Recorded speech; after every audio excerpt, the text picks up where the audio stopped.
Hi, I'm Sister Simone Campbell, and I'm excited to be with you at our first site visit of the 2020 Nuns on the Bus virtual trip.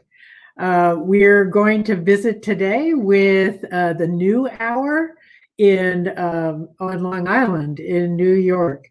The bus has never made it to Long Island, so this is a first. It's virtual, but what we know is that we can be together in this very challenging time. And one of the good news pieces is that we can reach so many more people. So no matter where you're from around the country, welcome to Long Island. And today we're going to hear about New Hour Ministry, and maybe we can get Serena and Pam to join us, as they are the ones who are going to explain to us New Hour. I really like the idea of a new hour, and there are days where I wish I had a new hour and could kind of, in these very challenging times, kind of shift what's happening hour to hour.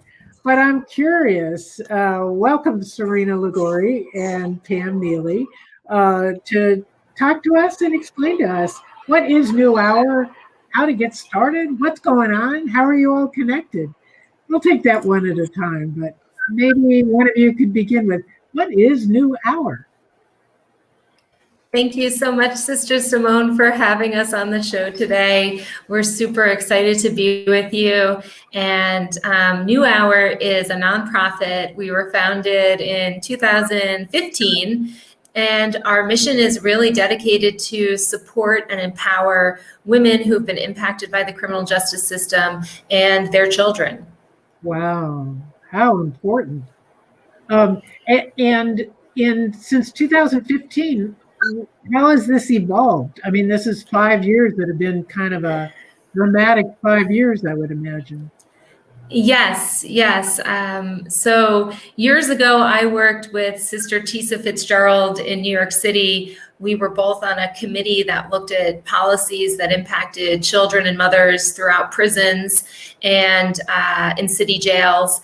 And some years later, she called me and said, there are people who want to do good work on Long Island. They want to give seed money to start an organization because one of the folks, Patty Krause, she visited the jail on Long Island and realized that there were no programs for women that were substantive and that women were really languishing. And so what Sister Tisa did was connected us to George and Patty Krause, who we call our angels. They recognized the needs of women and the disparities in services for directly impacted women. And the name was coined New Hour because Our Children in Queens works to support programming for moms who come home from prison and takes care of babies while mothers are in prison. And so Sister Tisa Fitzgerald, who founded that program many years ago, really was our first sort of agency that got us started, and we became our own nonprofit in 2015. So we're New Hour, and they are our children. We won't call them the old hour, but yes, I got it. That's good. Well, Pam, talk to me about this, because I understand you've been involved in this pretty much early on, right? And what's been your experience? How did you get connected? Actually, to be honest, I had a little dog that died, and I wanted to do something positive with my life. I've known Serena for quite some time. She and I had a relationship way prior to me coming to New Hours. So I saw an advertisement for an Emerge class on Facebook, and I called and did the interview. I haven't left since. Wow. I refuse to leave. I love it. And what are you awesome experience? Yeah, what keeps you? What draws you in? Because I think that's so important these days, to find a place to belong. That's what I hear. You know what? I've been involved with various agencies. I've worked for nonprofit agencies. I've never seen an agency with such a small staff get the work. It's incredible the work that this agency does. It's not like you come here. In most agencies, when you go for services, they'll say, well, let me see what I can do. No, No, that's not the case here. It gets Yeah. done. It gets Wow. done. And Serena's the only director I know that will let clients approach her. She gets involved with everything. She's on hand. She's an on hand person. I've never seen nothing like it. It's just so Wow. incredible. It's 4 people and they're doing the work as if it was I know agencies that have 4 people for one team, and this is 4 people for the entire agency, and there's more work gets done here than in most places. And I'm being very serious. It's incredible. No, I hear you. I hear you. Yeah. In some places you're always leery, but when I saw what was actually happening, it was incredible. Wow. It's incredible. Well, can you talk to me about the needs of some of the women that, I mean, what situations are you finding? What's going on? Because quite frankly, I don't think that Long Island is a place that needs this sort of service. I'm really uneducated, so please educate me. Okay. As a person who has prior incarceration history, Uh-huh. one of my problems that I always found was that while I'm incarcerated and I'm clean from the Right. use of drugs, I always wanted to get my life and keep my life together. But the problem is when I got released, there was no one there to help me. There was Oh, no program available for us. So that being the case, I would generally have to go back to what I've always known. And that was something I didn't want to do. So yeah. this happened repeatedly. And it was never a program. There is now, for the first time, a program on Long Island that assists women with reentry. And Serena will take every step of the way. This program, it doesn't just take you in and then leave you alone. No, every step of the way. And some women, they go on their journeys, they get jobs, they go to work, and they get in trouble, they come right back. She never lets them go. There's no judgment here. There's nothing like, no matter what you go through, you can these doors are always open for you. They're always open. Wow. And that's the most incredible thing, because reentry never stops. Right. So they have a program that works inside the jail. And once they come home, they transfer and they come right here and they can get case management, or we have a reentry specialist. Then they can get involved with the Emerge program. Then they can get involved with advocacy. Then if jobs become available, they start working. It's just incredible. Wow. But Pam, I think that's really so important. I think so many people like me don't realize that big gap between being incarcerated, working a program, being, on track, and then what happens after release. We think, oh, free, great. But what you're saying is, no, that's the most dangerous time for changing your life. Right. Really, absolutely. Wow. Yep. That's really important. Well, I'm curious, Serena, how do you experience this transition time? I mean, that seems like it's one thing to do it in the prison system, another thing to do it outside, but that time of transition, super challenging. It's very challenging. And one of the things that we recognized really quickly, myself as someone who came home from prison at 21 years old, is that coming home from jail, we have a very different population. So women who go through the jail system are 65% more likely to recidivate than women who go through our program and have a 2% recidivism rate, the rate at which they return to incarceration, be it parole, it could be small violations that return them. But one of the things that we found is that women really need a safe space to be stigma-free, judgment-free, and to identify with their experience. When you come home from prison or jail, I liken it to coming home from the Vietnam War. Nobody knows what trauma you've been through. And if you don't have a safe space to share that trauma, experience those fears and talk them through, receive support services, and then give back. So we ask our women, come to us, come with us to Albany. Now we're virtual with so many things, but we ask women to share their experiences. We've had women talk about being shackled during childbirth. We've had women talk about spending, weeks and months in isolated confinement in cells. These are traumatic, harm that they're experiencing. And if they have nobody to talk with about it, who identifies with it, who says, I was there too, that is what creates risk of substance abuse or poor decision making or unhealthy relationships. It is those pieces not being met that create recidivism. Wow. I think that piece about not having a safe space and not dealing with those feelings, the experience, the trauma, wow, that's really powerful. And then you could understand how somebody would go to drugs just to dampen down or act out of anger. Yes, and many of our women are mothers. 3/4 of women behind bars are moms.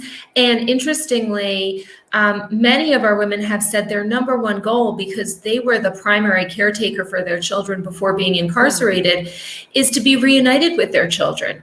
And sometimes the loss that the criminal justice system perpetuates punishment beyond your time in prison or jail. So there are repercussions that you may never be able to drive again. You may never be able to have the rights to your children back. They may be terminated forever.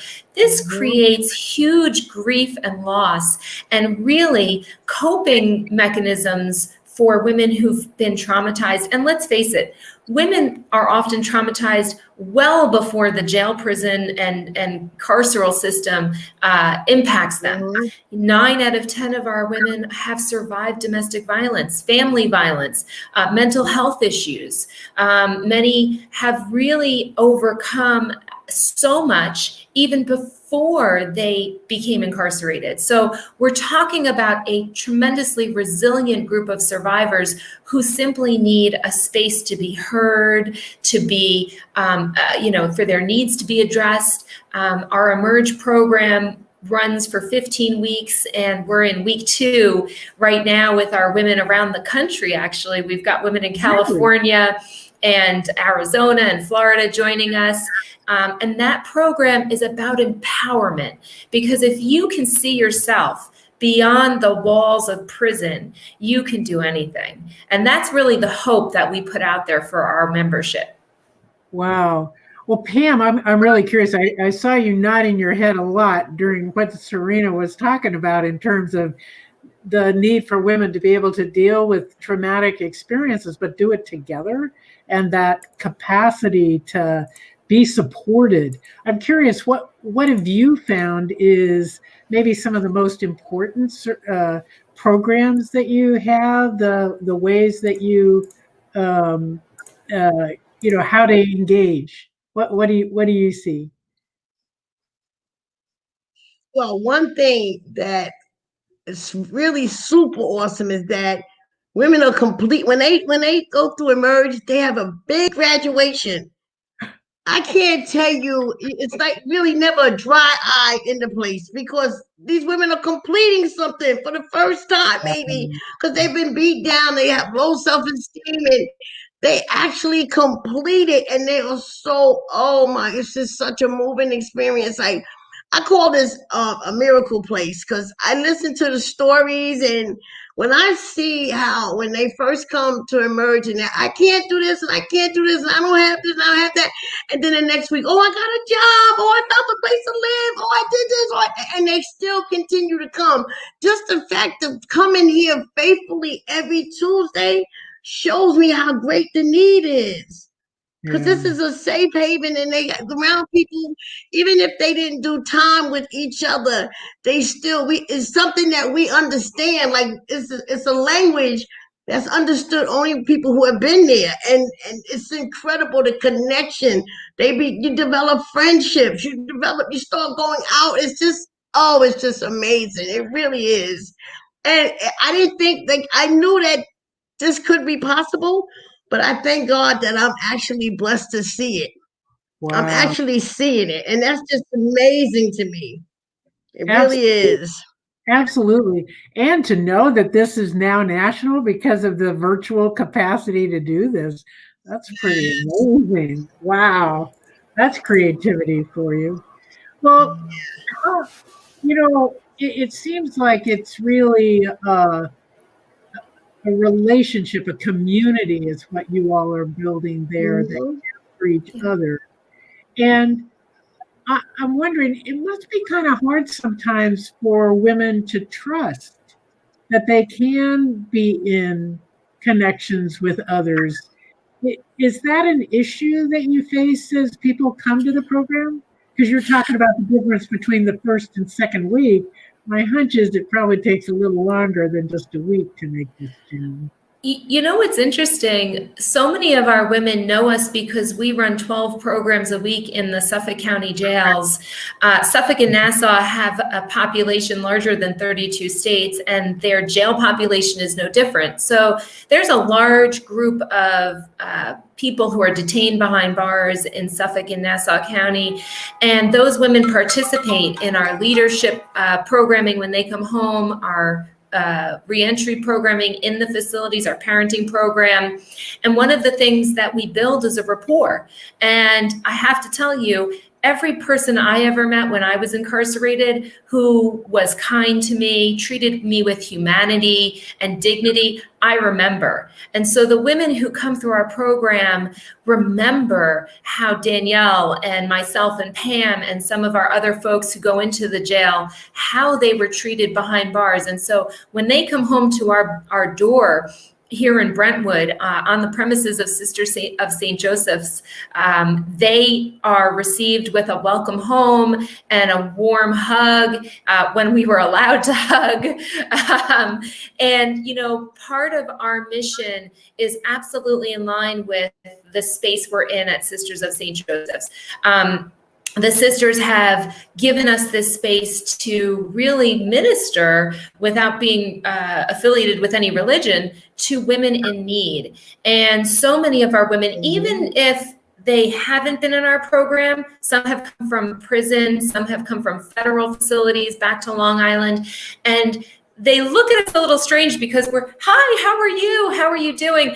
And then it takes about no more than 10 minutes before they realize, boy, they just really want to help me. And all of our staff, anyone who works here has been impacted in some way by incarceration. The majority of our staff are women of color. I'm Latina. Obviously, we talk about the racial disparities that happen in terms of both policing and then incarceration, but we also talk about our own experiences. So when I go into a program, they'll say, you were incarcerated? And I said, absolutely. And it takes one to know one. You know, there are no words to describe what it feels like to hear keys jingling and have the sense of fear that, you know, correctional officers are coming and you are their victim to whatever they want to do at that moment. And so, you know, the carceral system really creates tremendous trauma. Even the best correctional officers, you know, having your freedom taken away, we believe in accountability. We believe that if you make mistakes, you need to be held accountable. But prisons and jails punish in so many ways. And that punishment, including isolated confinement, can last a whole lifetime of trauma. So we do our very best to welcome women. We have clothing here. We have referrals to services, you know, warm coffee, some of the simple things that make people just feel human. Well, I can imagine that. Just as you were talking, Serena, I was thinking, oh my heavens, what it would be to just choose a dress to wear or choose what you're going to wear would be a change, a sense of autonomy, but also this piece of relationship that you have someone interested in you, not in controlling you, but interested. Hey, Danielle. All right. Oops, we lost you. That's our program director was in and out. She's running our Emerge program. Hopefully she will be back. Oh, well, we got a brief glimpse. There we go. Okay. Good. Okay. I know we only have you for a short period, Danielle. So we were just talking about the impact of New Hour on women and the challenges of moving from incarceration to life outside, but how important relationship is. And I'm curious, could you talk about the program that you just ran away from to give us a few minutes? And what kind of programming are you doing right now? Sure, sure. So this is our 5th cohort of the Emerge program, and we started it in the fall of 2018. And it really is to provide empowerment, engagement to women who are in their reentry journey. So that could be 2 years in, 2 weeks in. Our goal is to empower the women that are in the program, but also that they realize what their power is, to replace trauma with a personal story and a personal journey, to replace stigma with goals that, and not just goals of finding a place to live. That's important. Education, if that's their goal, but to really look at it and say, hey, I am just as worthy of what everyone else is striving for in this world, in this country. Especially people, we were just talking about first-time offenders. Many of our women are first-time offenders, and many of them, their first taste to the criminal justice system was in some way being in a relationship with someone that kind of increased their likelihood of that happening to them. So they have no clue what to do, how, what the first step is. And so to be able to have them see themselves as capable women, strong women, who make mistakes, right? Or made a mistake, not to carry that baggage along with them through their entire life. And how do we do that? Though it's everyone comes differently.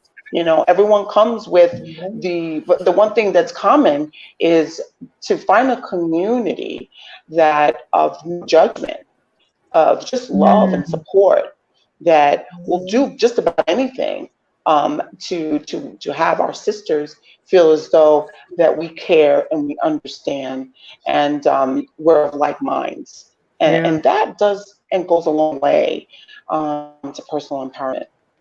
Whoa, I can imagine. Well, it brings me back to, I'm a lawyer and I practiced law for 18 years in Oakland, California. And I did a lot of domestic abuse cases, as well as family law, custody, all that messy stuff that I'm sure you all get involved in. But the thing that I realized so often with domestic abuse is how the abused spouse or the abused partner comes to believe that they're not worthy of something, or don't have their own autonomy, can't make it without this level of abuse. And it was really, really challenging. And I remember one time I had a client who was she kept screwing up. We had a good case and then she'd screw it up. And finally I said to her, why are you sabotaging our work together? And it turned out that she just couldn't believe that she could win. And winning scared her too much. And I thought, whoa. And I didn't know what to do. I didn't have New Hour. I couldn't ship her off to New Hour. So, what you're talking about really is that internal shift to believe you can, that you have enough dignity and you have the strength to claim yourself in this process. I mean, that's such a huge thing. Whoa. How important. Yes. To be able to accomplish that with a soul who does not, believe that they are worth it. Oh my goodness. There is no better feeling. That in lies why I do what I do, because I believe in people. I believe that we all can change the course of our lives. Just given a certain, like ingredients, like a good stew, right? You have the right ingredients and so yeah. I love that, Danielle. That's great. That is great. Well, of the pieces that you do in this training time, and I hear you do individual hands-on, you do this class curriculum also.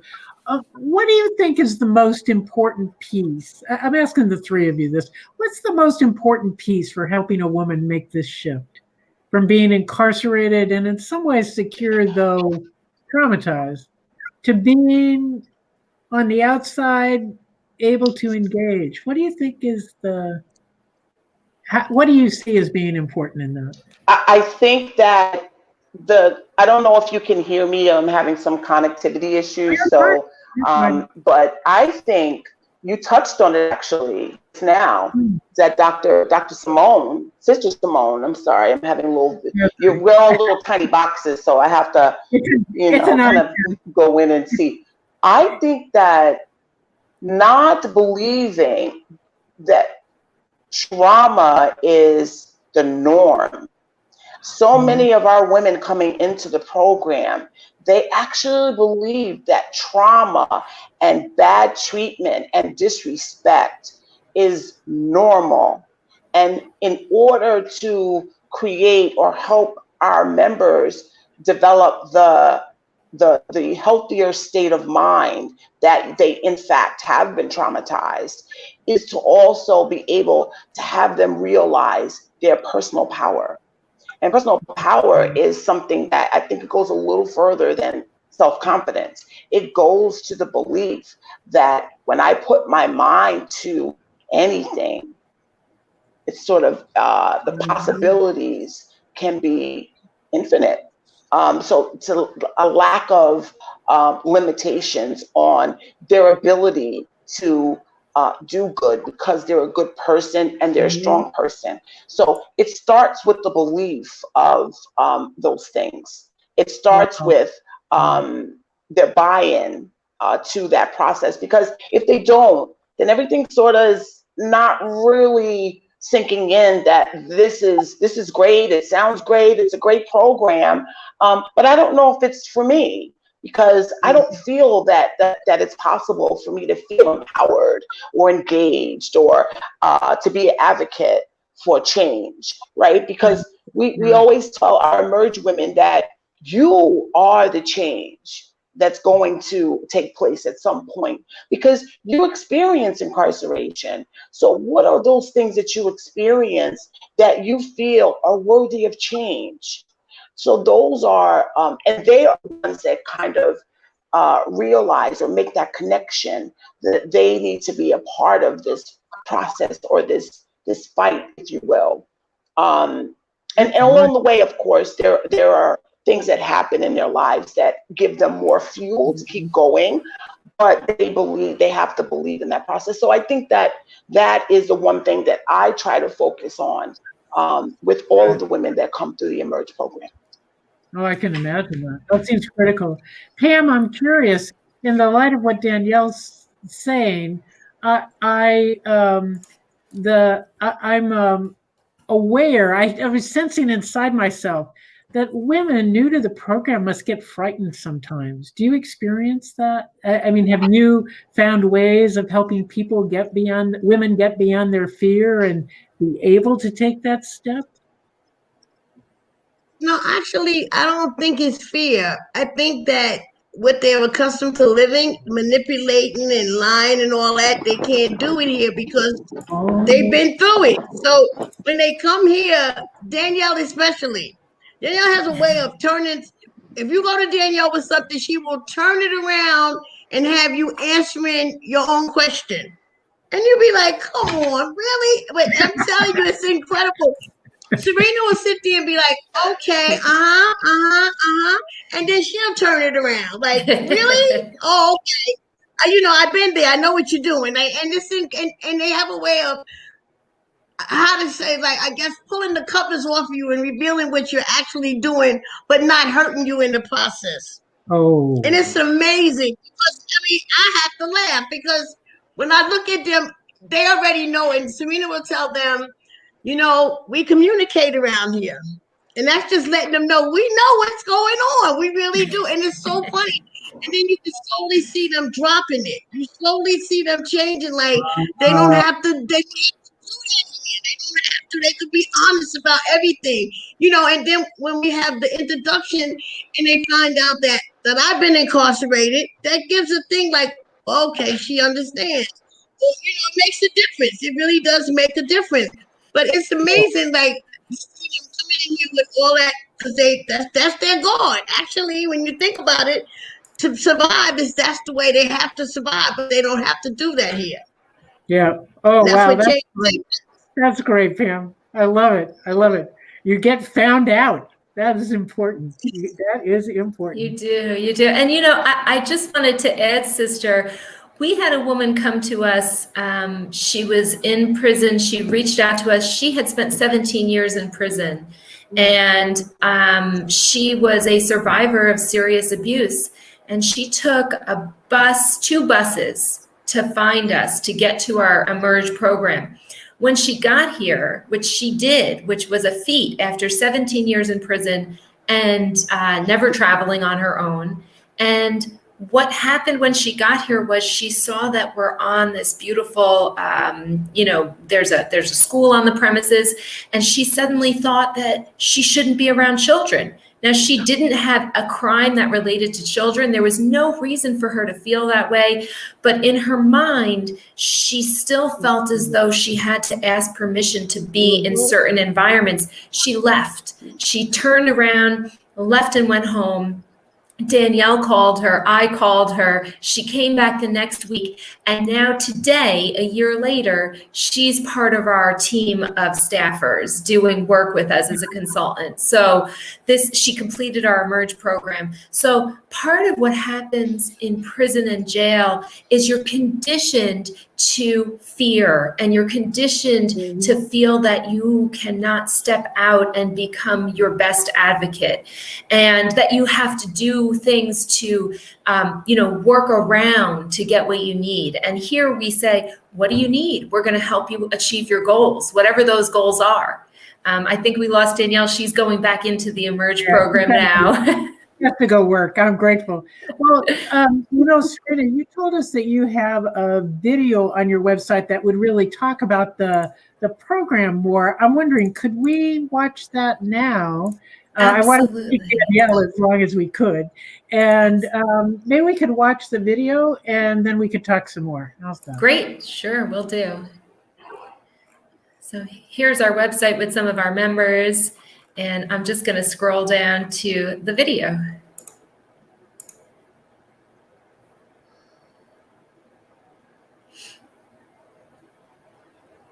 It's thinking.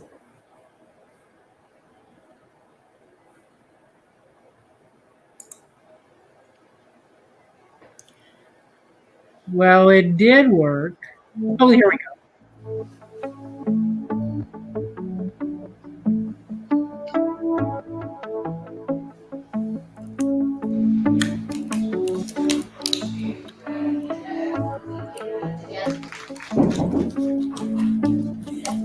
I'm gonna log off, so maybe that'll give you more, because I'm getting nothing but, This is my I told you to go back to maybe it'll create more space. And if you could just say my advice for me.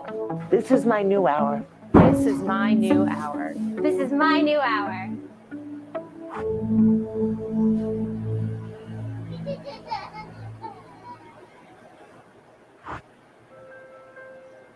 I went through college, graduated with a bachelor's in history, and started substitute teaching.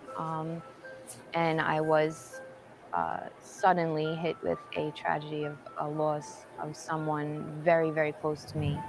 I was lost. I couldn't make it to work. I had a friend, an old friend, reach out to me and say, I do these pills. They help you. They help numb. And I was looking for something to numb. And I took the pill, and she had given me a couple more. And before I knew it, I was taking them every day. And then when I didn't have them, I needed to have them. And that became very expensive. And the people I started getting from other people who were cheaper, and it just snowballed into, I don't have these pills, but I have heroin and it's cheaper and you have to do less of it. So before I knew it, over the period of a year and a half, I was fully addicted, lost my career. Before I knew it, I was robbing houses to support my habit. I have substance abuse, anxiety, depression, and substance abuse is a mental health issue. It's a disease. Most people don't see it like that, but it's up and coming as a disease. Addicts for people like you and me, people, things happen. And I have impulsivity, which is a form of bipolar. I don't think before I act, which is what got me into trouble to begin with. And the fact that after I lost my kids, I didn't care. Prison is very good at taking away your children. It's humbling, to say the least. You're not looked at as a person, you are a number, and that follows you even when you get home. New Hour is a very wonderful organization that I met during a time in my life where I had a setback. And I had met Rusty. She came into the facility and she was speaking about the organization and how there is hope on the other side. And New Hour has been there from the beginning, and I love it.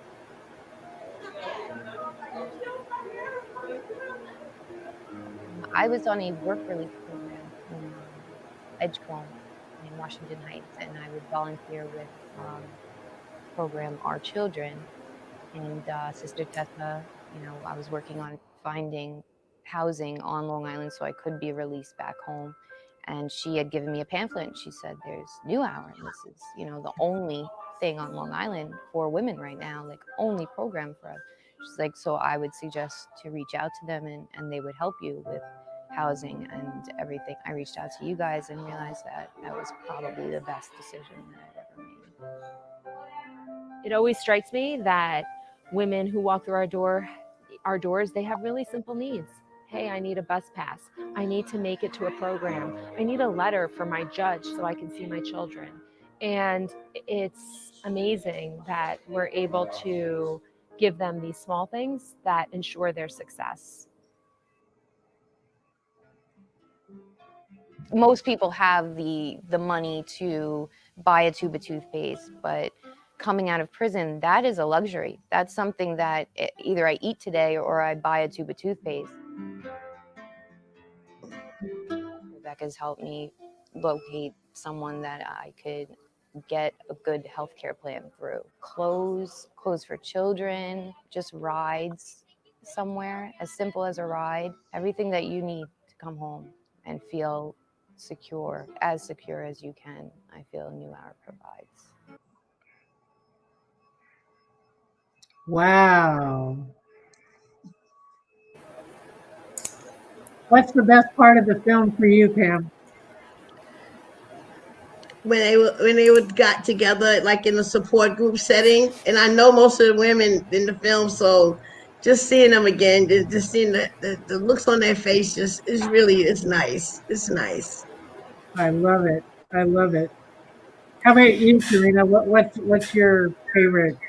I actually agree with Pam. The support group meetings, when COVID hit, we decided to make our monthly support groups weekly, and we went virtual.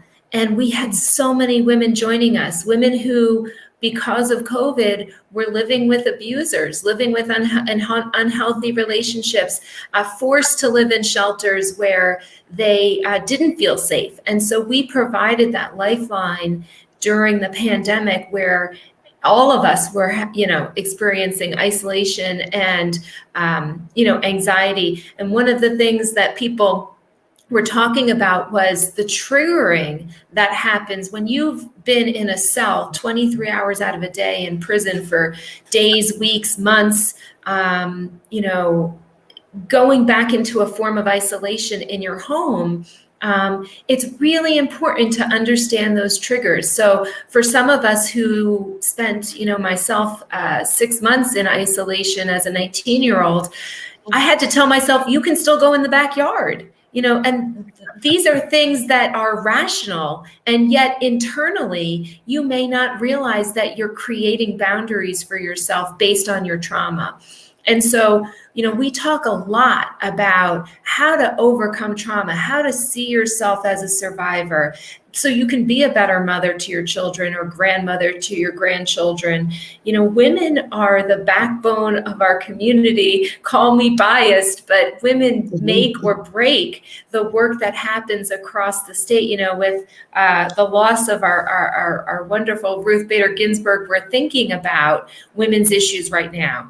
And women need to think about what are the issues that impact women behind bars, because they're no different than any other woman across the United States and across the country. All women have survived some form of trauma and violence, and our women behind bars are no different as well. And I think I hadn't thought about the connection between the trauma of a prison experience and then this COVID lockdown, and how that sense of being limited it's not just the physical limitation, it's also the trauma of what happened in that setting, or the other traumas that get triggered. Absolutely. Behind bars, reproductive health is challenging. Medical health is challenging. We talk a lot with our women about, when you've grown up in an environment where trauma is normalized, as Danielle talked about, what we know is that trauma should not be normalized. And we need to remember that there is innate worth and dignity that women who have survived incarceration deserve. And we try to teach that in our programming, our monthly support group meetings, now weekly, our Emerge program. And we do, as you can see from some of the video, we do events for children during the holidays. We set up toys in the jails for people to take if they're visiting a loved one, because families are impacted by the stigma of incarceration.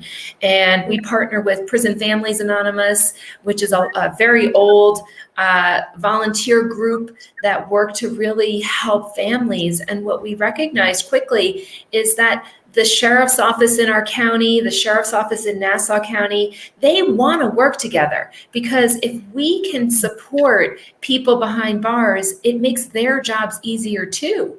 Right. Because people are feeling less anxious and less likely to act out. And so we actually have been met by the powers that be in law enforcement and in our community, our lawmakers. We've been met with open arms, which is so interesting, because when you first come home from prison or jail, you think, I am less than no one and nobody cares about me. And so it's been incredibly gratifying to see Long Islanders wrap their arms around our women who are doing great things with their lives. Wow. Well, I'm curious. I would imagine you all are like the place women want to be connected. Is there a capacity issue for you all? Is there how big is your heart and how long is your reach? I hear this is really important. Yes, in fact, we're very excited. We're going to begin raising funds for a home for women. One of the biggest problems is housing on Long Island. It's very expensive. The shelters here, you can pay up to $700-800 with social service money for a room with no furniture in an area where you might be susceptible to violence or drug activity.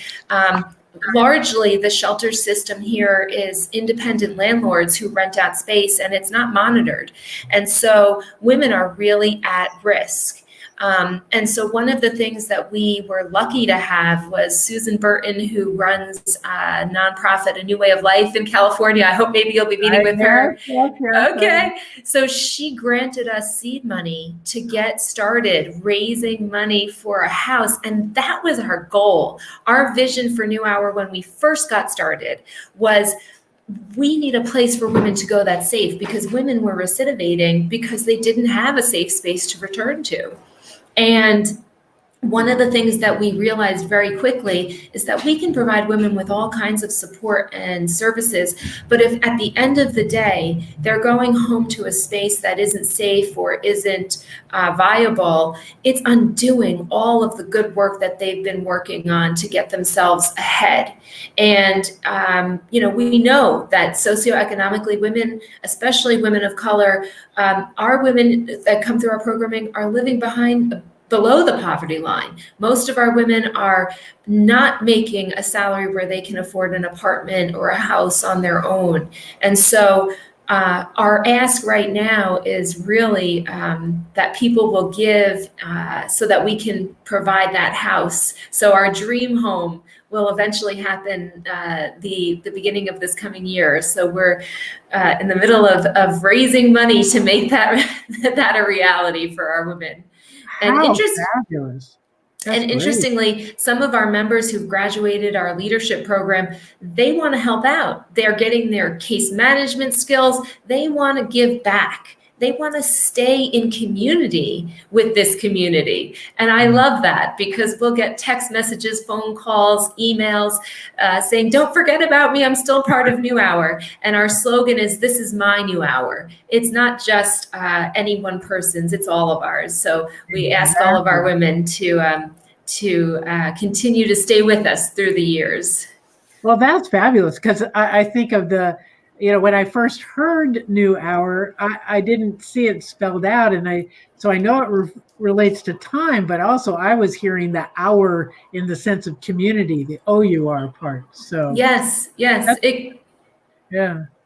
One of the things I'm thinking about is that Mercy Housing, the Sisters of Mercy have a housing program that's national.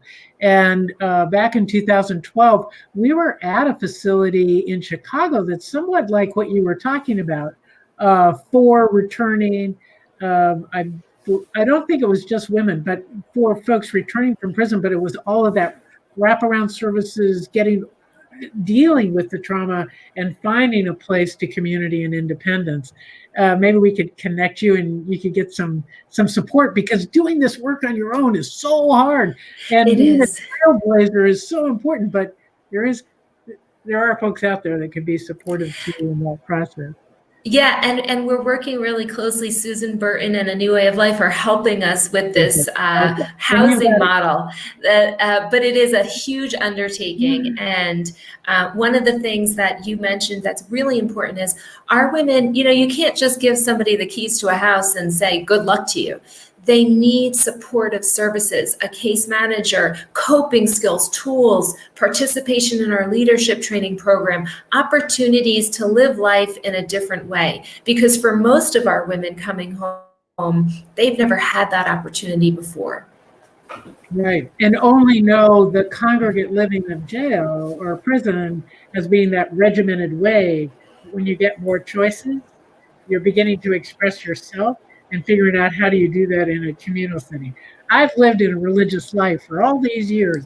Even there, it could be challenging, even though we have a lot of practice. So I can imagine. And, and most of our women, the challenges that they faced, some of our women have said, the time I felt safest was in prison or jail, because I didn't have an abuser who was harassing me or assaulting me. I didn't, a large majority of our women, over 90%, have survived serious childhood abuse, sexual abuse.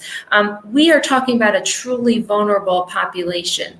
And so maybe for the first time in their life, after coming home from prison or jail, they feel safe if they're in this kind of housing that we hope to offer them. And so we're really hoping that folks in the community will open their pocketbooks and their hearts and their arms to our women, because we will need quite a bit of money to make this dream a reality. Amen. Amen. Okay, those of you listening in, go on the website, check it out. If you have any extra nickels, dimes, quarters, dollar bills, I'm sure that Serena and Pam will be delighted to have your support. You do need it. Yes, absolutely. We only have a few minutes left, and I'm curious if you could talk a little bit I mean, I'm guessing money raising can be a challenge for you all at times, but I'm wondering what is the biggest challenge that you face at this moment? What is it that's kind of like the hurdle ahead for you all? What do you think? Boy, you're asking some good questions, Sister Simone. Our biggest challenge is really making sure that we stay true to our mission as we grow, that our staff stay connected to our membership. You know, we started very, very small, and too easily we've seen organizations grow and change the fabric of how they relate to their clients.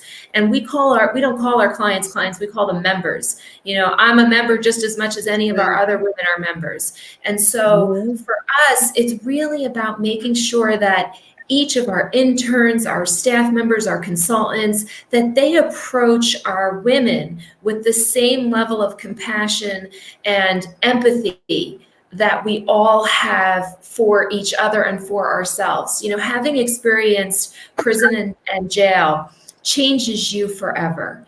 And I remember going to college. I was really lucky. I had gotten my associate's degree in Bedford Hills Correctional Facility. And when I came home, I finished my bachelor's degree. And I remember going away to college and thinking, okay, I'm 21, I can kind of fit in. I didn't fit in. I had been locked in a cell for 6 months. I had seen horrific things happen to women behind bars. I had seen loss and death, and I was not a college student who could fit in. And so I think that for right now, our mission and our goal is really to make sure that we stay true to who we are when we work with our women, and that is passed down, that leadership and empowerment is passed down from each of the members we help to then in turn help others as we grow. Wow. Boy, mission, staying focused on mission. What a good call. That's important. Pam, how do you see it? What do you think is this hurdle, the next hurdle for you all? What do you see? Well, in addition to everything that we've told you about, we also are very involved in fighting bills. So I see change coming. I see, well, when she talks about change, I definitely have to tell you this. You know, throughout the entire pandemic, nobody was alone. Not that was anybody that was involved with New Hours. They were connected. And every group we had, they was like, can we stay on longer? Can we do another one this week? Can we do another one? And that's all we heard. Like, you don't know how much you're saving my life, because where most people felt alone during the pandemic, Serena had this like a scenario where they could just speak about whatever they wanted to as far as the pandemic, you know, and it was very frightening for all of us. But to get on a Zoom call, and we didn't even really know what we were doing with the Zoom, but I know I didn't. But I just got on and we just started talking, and that saved our lives. It made, you know, because we were so worried about our physical, Serena took care of our mental. And that was so important to me. The things I see just change, she doesn't stop. Serena's sitting still now. She never stops. You either, Pam. As soon as we get off, she will be gone. I won't. She never stops. She's always working on something for New Hours. Always. Whether it be for the women, whether it be for more funding, whatever, a new program, she's always open to new ideas. If the girls can think of something, Serena be open to it. Oh, well, you know what? Write it up. Then bring it to me. Let's see what we can do about that. You know, it's incredible. Pam, thank you. I think that, you know, one of the things that grounded me was when I was incarcerated at Bedford Hills, Sister Elaine Roulette, who really was a trailblazer and established children's centers throughout the prisons for mothers, and parenting centers and opportunities for mothers and children. You know, I was lucky enough to see her coming up the hill each morning, and I would go work with her with the terminally and mentally ill in the prison. And it gave me a sense of purpose. And I really have felt that she has guided the work that I continue to do. So when I think about the sisters, they've been a part of my life. When I was a student at Sisters of St. Joseph's College before my incarceration, and one of the things that we've been really focused on is helping New York State law to lawmakers to take a look at what are the ways in which women are punished and hurt and harmed by the criminal and carceral system. Elderly women like Lulu, who died at age 61, she was getting ready to be hopefully compassionately released, and she died of COVID before she could be released. There are so many bills that need to be passed to create equality and justice and humanity for people behind bars. And that's really at the heart of our mission as well. So it's not just direct service, but empowering our women to talk about having survived, giving birth in shackles, having survived police brutality, having survived many years spending time incarcerated. Patrice is coming, she's come home. She served over 25 years. I knew her. We served time together. She was a friend. And because the Domestic Violence Survivors Justice Act passed that we advocated for, along with Sister Tisa and so many, for 15 years, a judge resentenced her, taking into consideration that she had served 20-something years and she really should have only served 12 years because she was coerced into she was a victim of domestic violence that perpetuated her involvement in the crime. And so, when we think about ways that we can get involved, it feels hopeful because it feels like there's so much that we can get done to really change the system. We talk about post George Floyd and what racism looks like. Long Island is largely still segregated, but now is a time to say, what about the prisons? What about the jails? How do we create equality among those of us who've been impacted by the carceral system? So we've got a lot of work ahead of us. Well, I think the good news is that you're doing it. The bad news is you got a lot of work ahead. But I think you probably have made some friends on our little hour together, because this is really informative, important, and I think it's really about what we work at Network, that every life matters. Every life has dignity, and we want to ensure that all can live with dignity. Because too often in our throwaway culture, we have a tendency to throw each other away. And that's what I hear you all are changing. So congratulations on doing this amazing work. And really, thank you for spending a little time with us to explain what you're doing. And I want to give, as a close, I want to give each of you just kind of like, 30 seconds, 45 seconds to say, what's the one thing that you want our viewers to take away? What do you think is the seed that you want to plant in their hearts?